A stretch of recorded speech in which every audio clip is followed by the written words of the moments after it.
नैसर्गिक स्रोतात अतिक्रमण करून नैसर्गिक साखळी तोडण्याचं कार्य कर्नाटककडून सुरू आहे।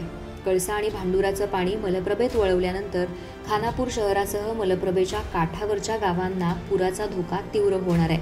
त्यासाठी या प्रकल्पाविरोधात वेळीच आवाज उठवणं गरजेचं आहे। 2002 मध्ये म्हादई नदीच्या उपनद्या असलेल्या कळसा आणि भांडुरा नाल्यातील पाणी मलप्रभा नदीपात्रात वळवून ते हुबळी धारवाडकडे नेण्याचा आराखडा कर्नाटक शासनानं आखला होता। त्यानंतर गोवा सरकारनं लवादाची निर्मिती व्हावी अशी मागणी केंद्र शासनाकडे लावून धरली होती। 2018 मध्ये म्हादई जललवादानं 3.9 TMC पाणी कर्नाटकला वापरण्याची अनुमती दिली।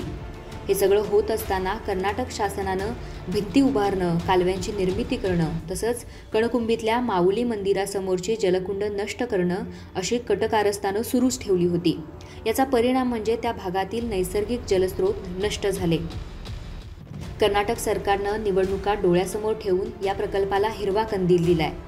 त्यामुळे कळसा आणि भांडुरा प्रकल्पातून खानापूर तालुक्यावर येणाऱ्या नव्या संकटासंदर्भात चर्चा करणं सध्या गरजेचं आहे।